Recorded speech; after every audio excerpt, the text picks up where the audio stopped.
Unfair fair housing.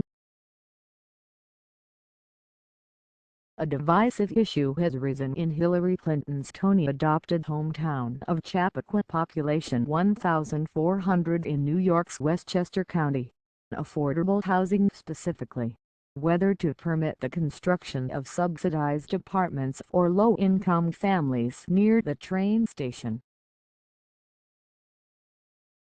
In 2009, the county reached a settlement with the federal government of a lawsuit alleging that it had failed to remove racial and income-related barriers for poor residents seeking better housing, in effect, that it had discriminated.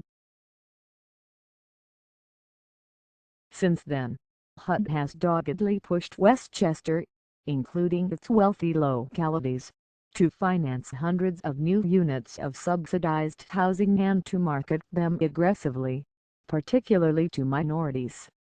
What's at stake goes beyond Westchester County.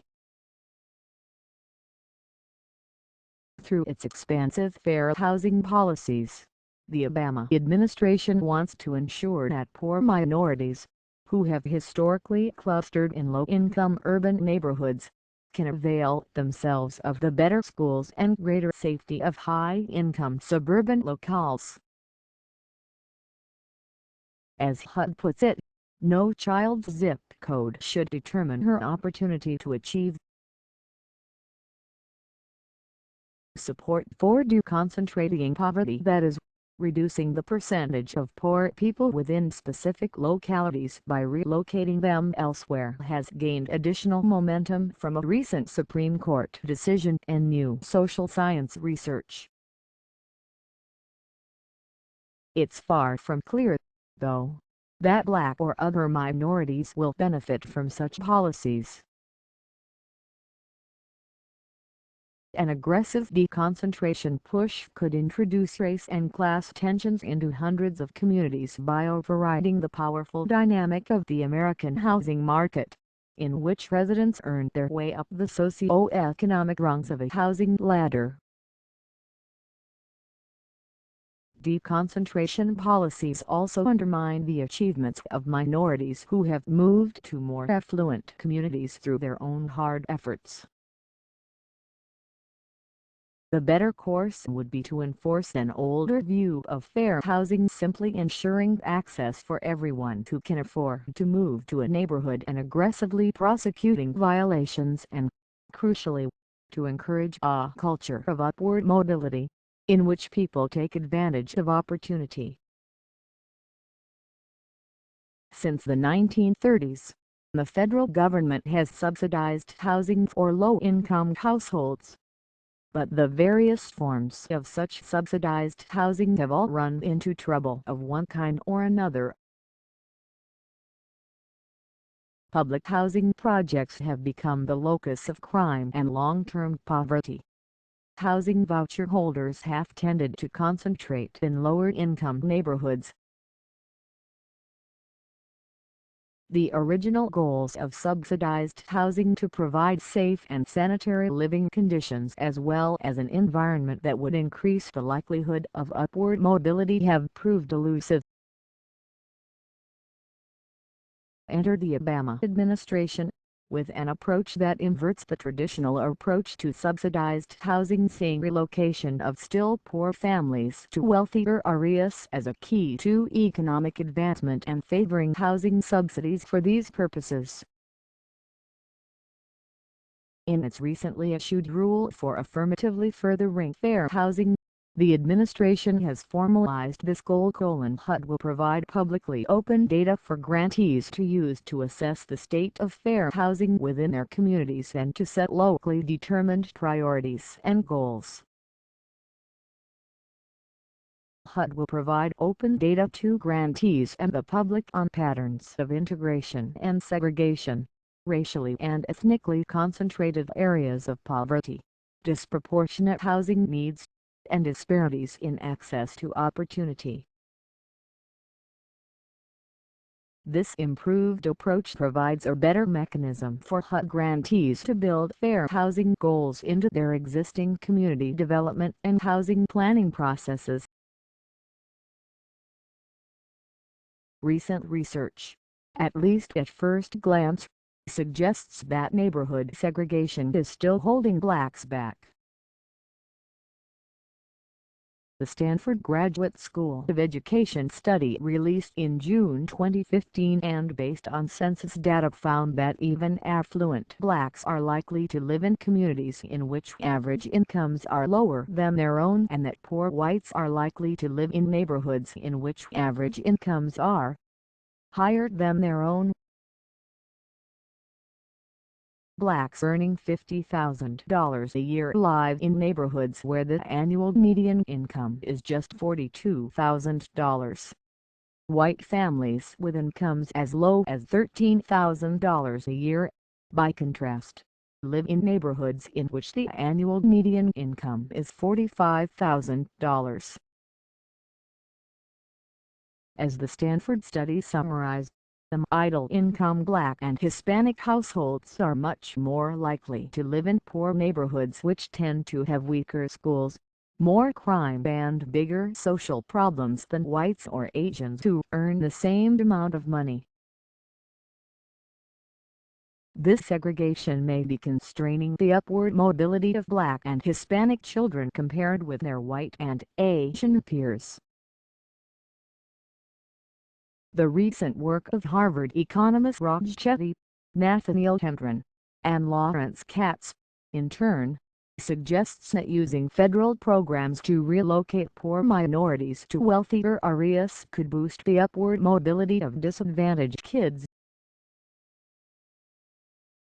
Their 2015 paper, The Effects of Exposure to Better Neighborhoods on Children, upended previous research on the Moving to Opportunity program, a hub initiative that used vouchers to relocate poor families living in public housing projects into more affluent areas of Baltimore, Boston, Chicago, Los Angeles, and New York.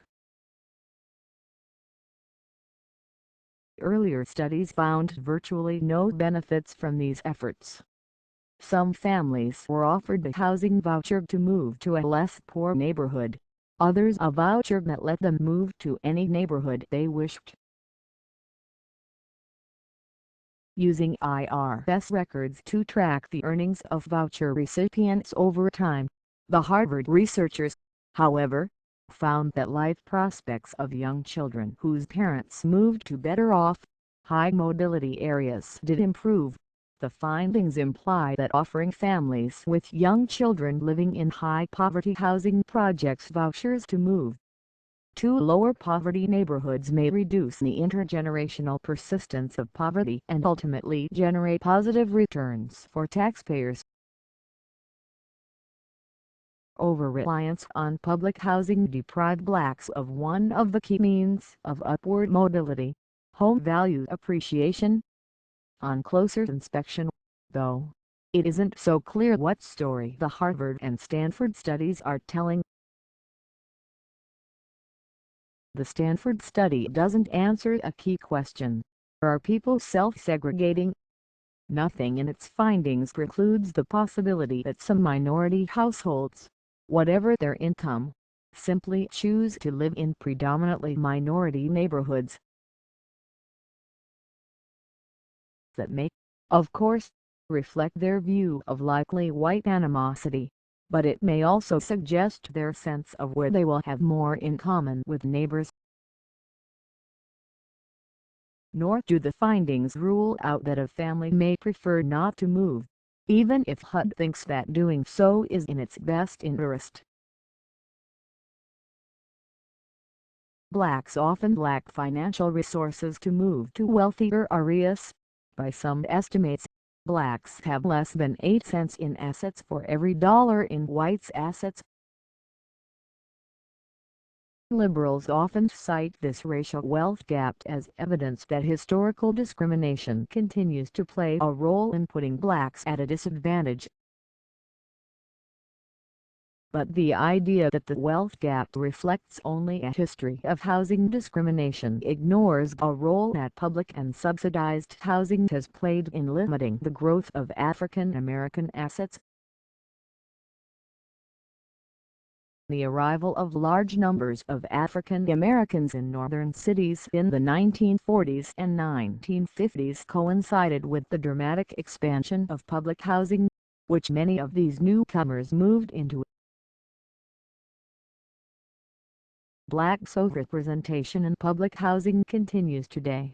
The most recent HUD data show that blacks occupy 44% of HUD subsidized rental housing. This long-term over-reliance on public housing deprived blacks of one of the key means of upward mobility available to waves of immigrants: home value appreciation. The Harvard study also merits skepticism, especially because of its call for a dramatic expansion of deconcentration programs. In fact, the United States already has broadly deconcentrated poverty. Some 77% of poor black families live in non-poor neighborhoods, according to Rutgers public policy professor Paul Jagowski.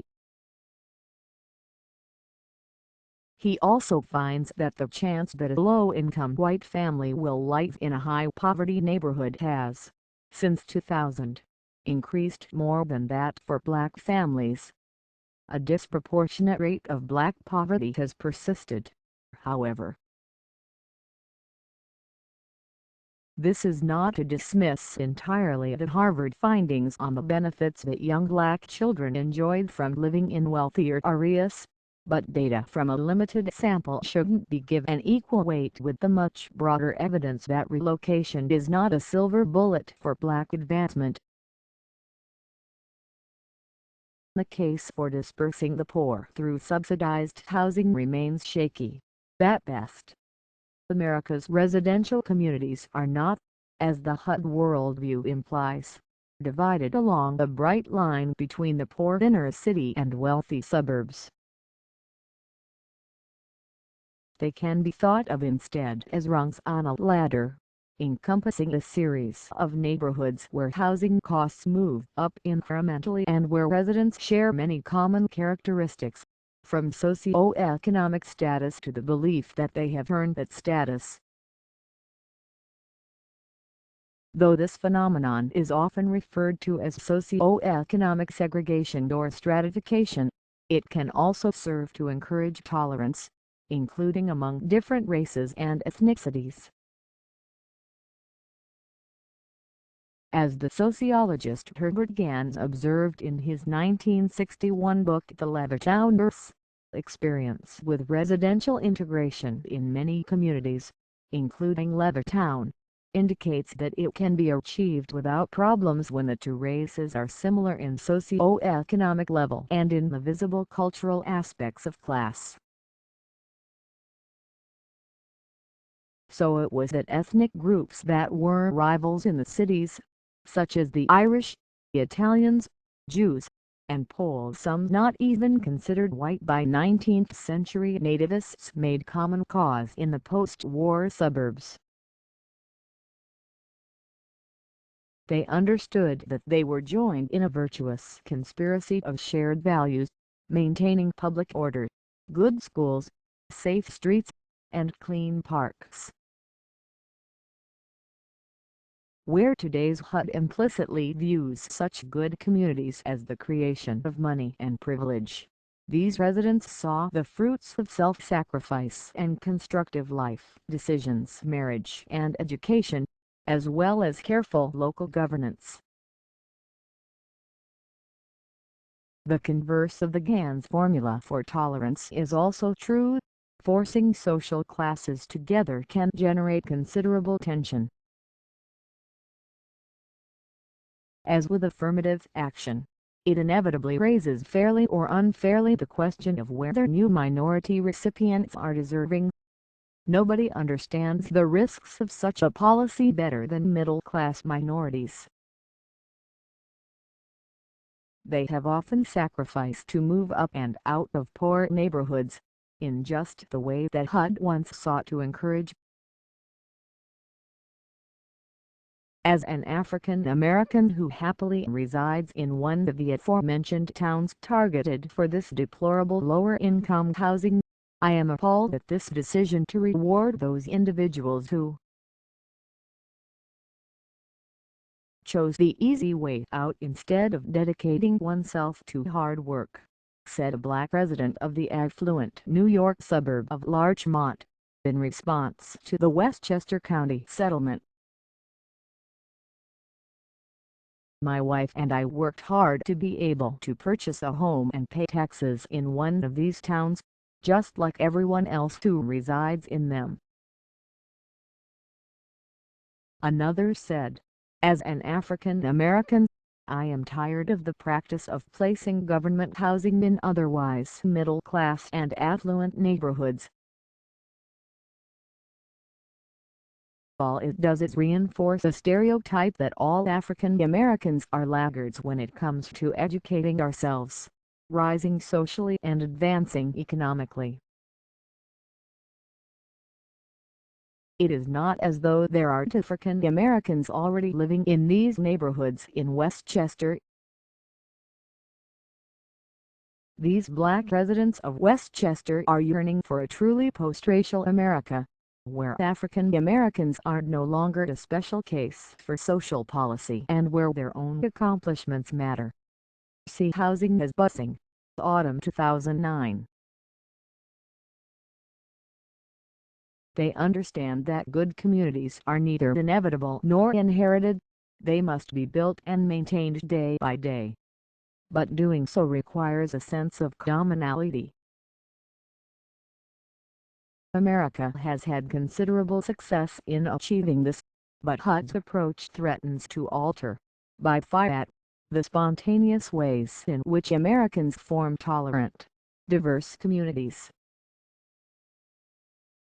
Based on their incomes, African Americans are not underrepresented in Westchester County, even in the wealthiest communities.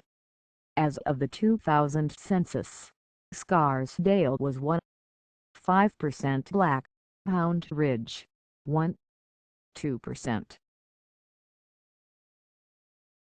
That may sound low, but there simply aren't many affluent blacks in the entire county. Only 2% of black households in Westchester earn more than $200,000 in 2000, the total of 911 families compared with 12.6% of white households. What such figures don't show is any intent to exclude on the basis of race, the fundamental violation of fair housing, at least in its traditional interpretation. That interpretation has come under fire. In a June 2015 decision, the Supreme Court effectively affirmed HUD's right to interpret fair housing far more broadly. By a 5-4 vote, the court agreed with a group called the Inclusive Communities Project that the Texas Department of Housing and Community Affairs had reinforced segregated housing patterns by allocating too many tax credits to housing in predominantly black inner city areas and too few in predominantly white suburban neighborhoods. The case stemmed not from private housing discrimination but from the application of the Low-Income Housing Tax Credit, the government subsidy program that supports the construction of low-cost rental units. Texas had chosen to subsidize more units in poorer neighborhoods rather than fewer units in affluent, more costly neighborhoods, as would inevitably be the case any time HUD pushed to locate subsidized units in wealthier suburbs, where property is more expensive. Under the court's ruling, even if the state were not acting explicitly to deny individual households the right to rent or buy in non-minority communities, the disparate impact of its policy supported the case for change. Is HUD seeking to help the poor or to make sure that the rich cannot insulate themselves from the poor? In his dissent, Justice Samuel Alito noted that the ruling ignored the old-fashioned requirement to prove the intent to discriminate. The Cato Institute's Walter Olson suggested that the ruling could encourage the Obama administration to turn disparate impact law into an engine of revolutionary changes in local government and housing practice, introducing, for example, such concepts as a local government obligation to pursue subsidized federal housing grants and to enact laws forcing private landlords to accept Section 8 tenants. Such a push would mean more bad news for those minority homeowners who have worked hard and moved to better neighborhoods by making good life choices. Is HUD really seeking to help as many of the poor as possible, or to make sure that the rich cannot insulate themselves from the poor? Limited numbers of Black or Hispanic families can afford to move to affluent suburbs. HUD gets the question right: how best to encourage poor African Americans, and the poor generally, to advance themselves. But it gets the solution wrong. In fact, HUD proposes to send a pernicious message to African Americans and other minority groups: the neighborhood in which you are the majority population must not be a good neighborhood. Moreover, isolated public housing projects going up in the far corners of affluent suburbs could easily become new ghettos, and with no guarantee that the relocated families will see their children's lives improve meaningfully. Even if a program of emptying poor neighborhoods were a poverty cure, it can hardly be considered practical. Indeed, at some point, minority elected officials, losing constituents in poor districts, would likely object.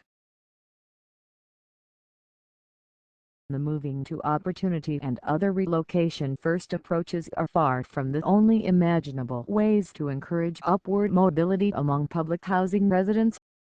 Other ways might be found to use the rent payment system to reward work.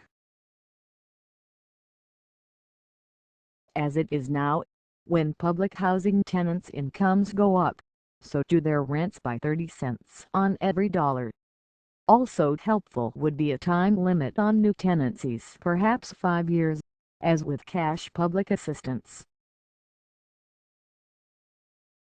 An open-ended promise of an inexpensive apartment made more expensive if one works harder and succeeds hardly seems like the way to encourage upward mobility. But that's our current policy. The most effective way for the American poor to improve their prospects is to embrace a culture of upward mobility. Such a culture would be based on constructive life choices supported by public policy that should seek to encourage and reward work and improve public education. As Nathan Glazer wrote in 2010, to frame a self-help policy narrative based on what is generally understood as the American immigrant path may be the best choice available: acceptance of how hard it is to get ahead in America, but recognition that one's efforts can and often will succeed. That approach, after all, does have the merit of being largely true. It may not be altogether fair to suggest that African Americans compete on similar terms with other poor ethnic groups,